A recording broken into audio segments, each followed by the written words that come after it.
Hello and welcome back to Let's Play Victoria 2 as Italy. We are still in this lengthy war against mostly France and Russia, and we are winning pretty comprehensively. Though Russia remains unwilling to accept any but the cheapest of our war goals. We could get, for example, Provence for ourselves, but we will not be able to liberate Poland currently. I think this is because Russia themselves are not really being occupied very much by Germany yet, so they still feel like they're doing okay in the war. Hopefully that will change though. We have pretty much beaten France on this front. We have just this one battle left and no other French armies in sight.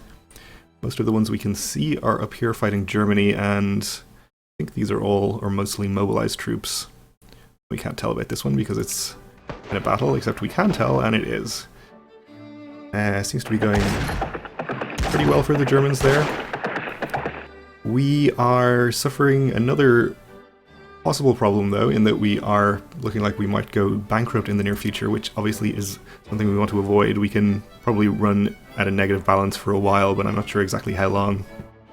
And if we actually declare bankruptcy, we lose a bunch of prestige, which we obviously don't want to do.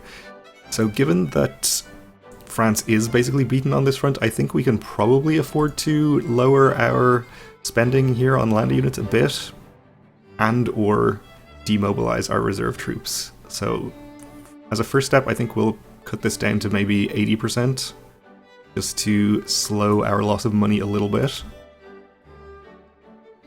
and continue to occupy more of the French land down here until we can hopefully get enough war score to peace out, or Germany takes enough occupations that Russia is more amenable to our offers. And we see another little French army over there.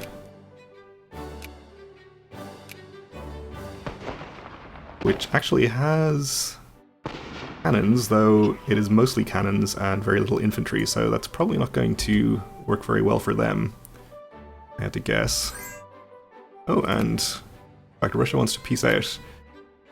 They want to liberate Poland and give us Provence. Well, that is what I said I wanted, but if they're willing to give us that, they'll probably be willing to give us more pretty soon. This is where we get greedy, I guess. I think we can probably... I'm not even sure, though, if it's a good idea to give Alsace-Lorraine to Germany. Even if we could get them to accept that. I guess it's probably okay. I mean, it makes Germany stronger, which is not something we really want to do, but it makes France weaker, and France is the #1 power right now. Yeah, I think we'll hold out for that. We'll do a couple more occupations and see if we can get it in the near future. If not, we'll just get Poland and Provence. Have some Lombardy nationalists here. Let's send an army to deal with them. Where are you headed to? We don't know. Looks like here, maybe. Okay, we won a couple of occupations, which should make Russia only more willing to peace out. Maybe for this. Nope, not yet.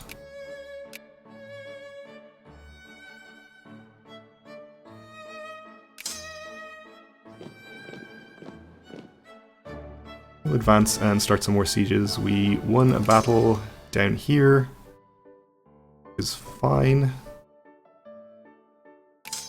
Did beat this poorly composed French army there, not too surprisingly.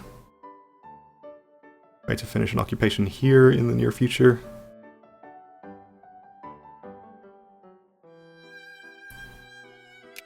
And that's also in Africa, which we are going to ignore. Hey. There is a couple more occupations. Let's see what Russia says now. Still would not accept it. Looks like Germany's about to finish an occupation here, and another couple of quick ones on the way too, so should help out. And there we go. I think that's probably... Actually, that's probably the same offer again. They are trying to take this back.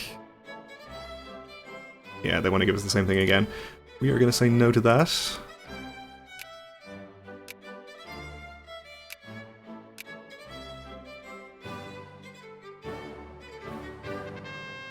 Italian Red Star. We can have rich strata gain consciousness and militancy and become more socialist, or similarly for poor strata. We'll do it for the rich strata, I suppose.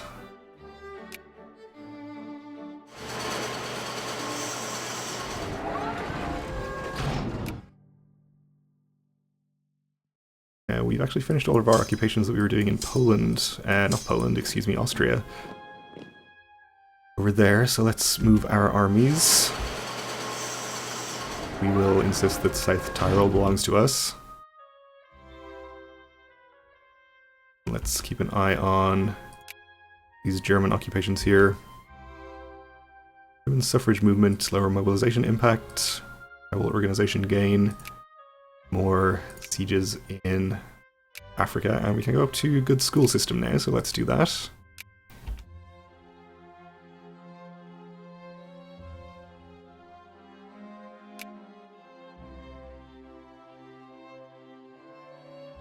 Okay, there's another German occupation in Russia.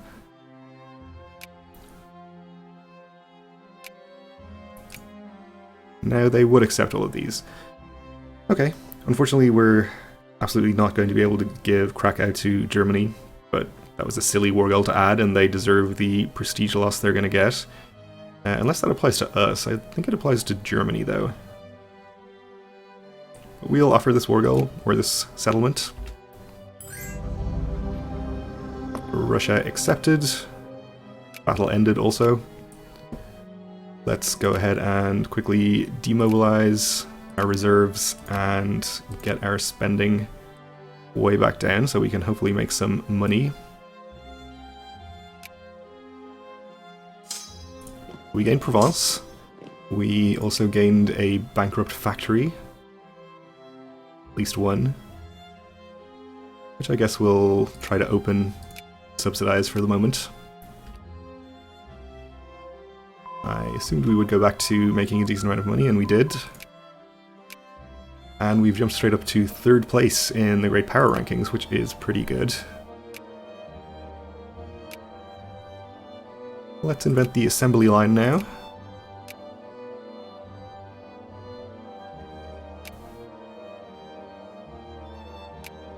So let's see. We knocked France down to 2nd place, UK is number 1, and we passed out Germany, who have managed to form the German Empire with their acquisition of Alsace-Lorraine, and ahead of the USA as well. Okay. We are number 1 in prestige in the world. So good for us. We also have some troops to bring back from now Austria-Hungary. And an alliance offer from Poland, which we will accept. Not sure if they automatically go into our sphere. They do. Apparently that happens even if the war goal is added via crisis and not by a justification.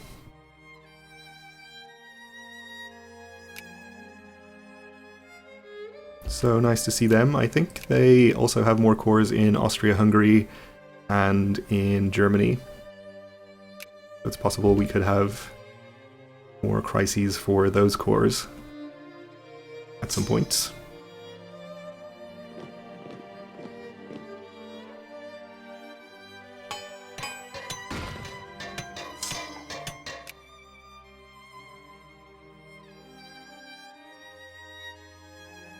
So these armies are pretty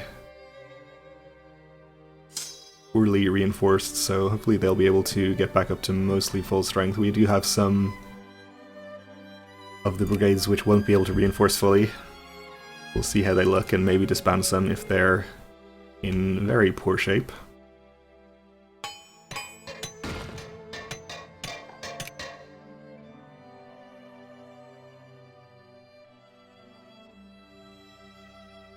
Go ahead and, well, actually we won't expand that, we'll expand this one. And this one.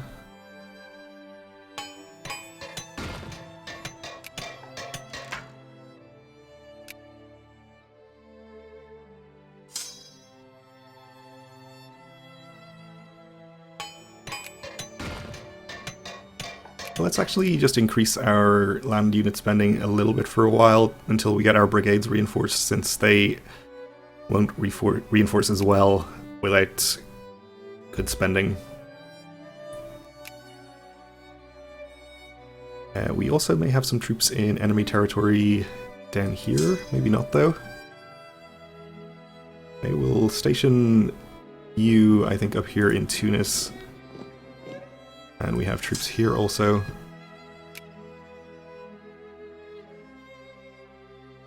And you here. Okay, that's fine. No cavalry in this stack, but maybe we can fix that the next time we build some more troops.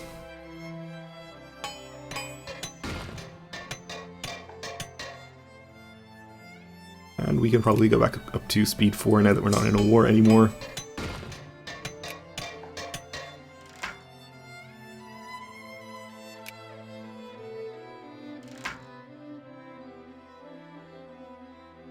Some of these brigades have a lot of experience as well, which is good. Not sure the exact effect of experience, but I'm assuming it affects their combat ability somehow. Sure, we'll gain some relations with Portugal.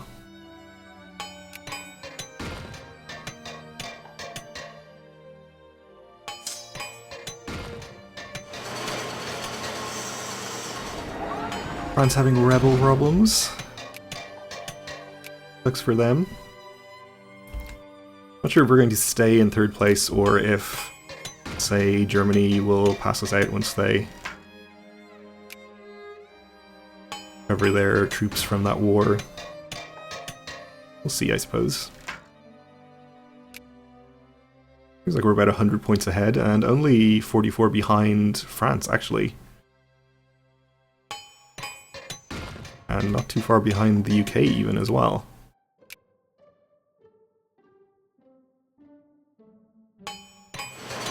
So things are looking pretty good for us.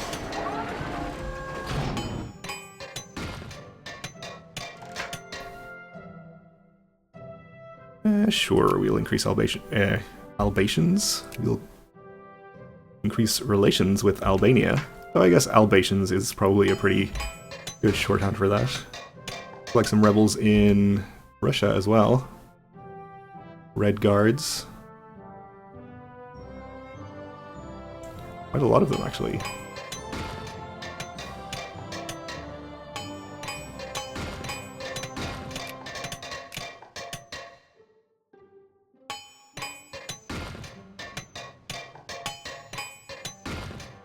Okay, we have all kinds of factories getting built, railroads.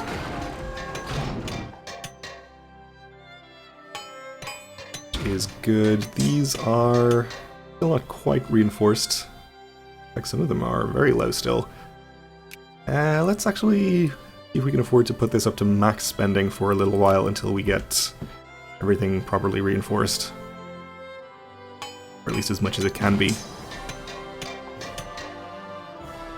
That's better.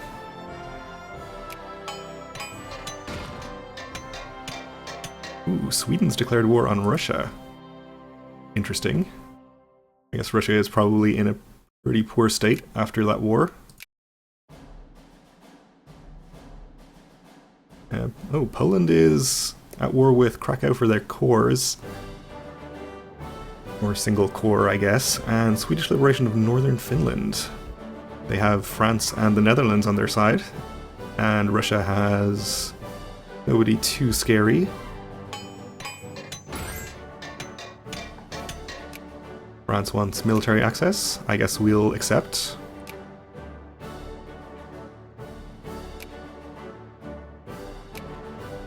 I guess we aren't too scared of Russia, so it doesn't matter to us too much if they get some land taken from them.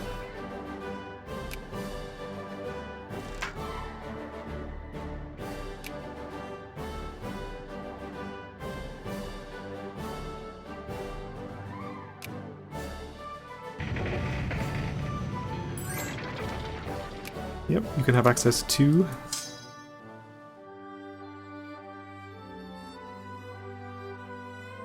So most of these are reinforced.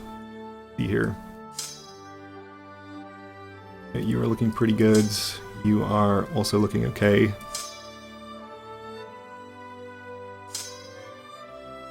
Alright, I think we can afford to put this down now.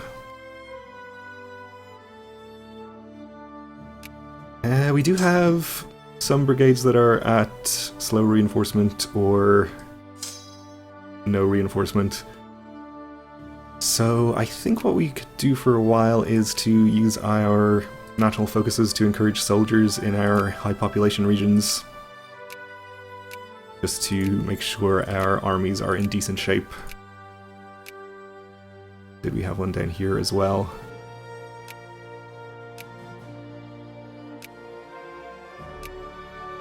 We'll do that for a little while. And I think we can also afford to get education spending back up. I think we're fine with administration spending this level since we're still at 100% admin efficiency.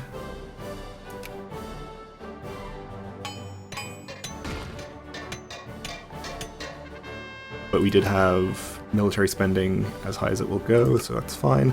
Bitter rain. A dry spell in one of our colonies has caused friction between colonial officials and locals. The lion's share of the reservoired water in the area has been diverted to colonial factories and plantations, leaving many local smallholders with insufficient water for irrigation. As the days turn into weeks, tensions continue to rise. Diverting more water to local farms is an option, but might be viewed internationally as a sign of weakness. So we can lose 5 prestige to divert the water. We can say we'll do nothing, or even lower farming efficiency and more militancy, or we can save even more water for a little militancy and extra. Yeah, let's do this one. We care too much about militancy.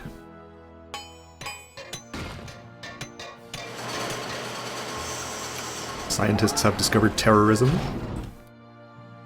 And it looks like Poland is involved in one of these wars. Alright, this is the Krakow War, which Russia, of course, was also in. Well, that's fine. Not sure how these are going to turn out, but we'll see. Looks like in terms of numbers, the Sweden-France war is definitely in favor of Sweden. Poland might have a little bit of a tall order on their hands, but since Russia is going to be distracted by this other war, they might be able to get what they want there.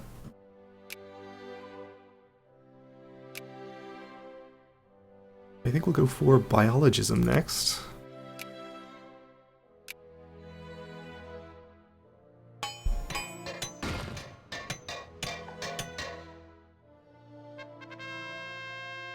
Grievous insults, so we can get the cut down to size CB on Kiva, who are over here. I'm not really interested in going to war with, or we can lose 5 prestige and have jingoists gain militancy. I think we'll just gain the CV but not use it. I don't think we would gain much out of that. Rebels in our sphere members, the Ottomans. Ooh, they do have a lot of rebels over there. Pretty small stacks though, they'll probably be able to deal with that no problem, I imagine.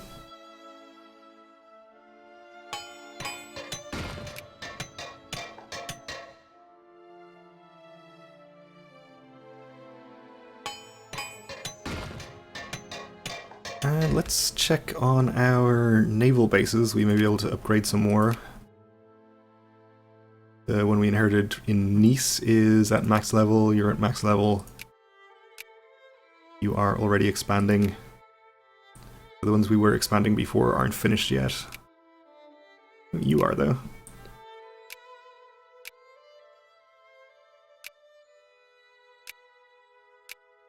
We'll get them all up to level 4 that are able to.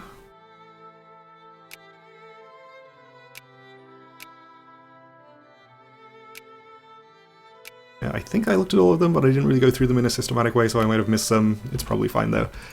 And we can probably go ahead and build some cruisers and battleships now. We'll start with, say, 14 of these. And hopefully when the next war rolls around, we'll actually have a sizable navy to use in net, which will be nice. Alright. Poland got what they wanted. Congratulations, Poland. And the Swedish liberation of Finland is still at 1%, so still a way to go there, but they'll probably win that if I had to guess. Combination of renewed interest in ancient Greek civilization and the idea of sport as an important part of social development has led a French aristocrat, Baron Pierre de Coubertin, to propose reviving the Olympic Games as a way to promote international peace through friendly athletic competition between nations. Should our nation join his committee to organize the first games? Well, of course. We can afford 10,000 and gain 6 prestige. And we are out of time for this episode, so let's leave it here. Thanks for watching, and join me again next time.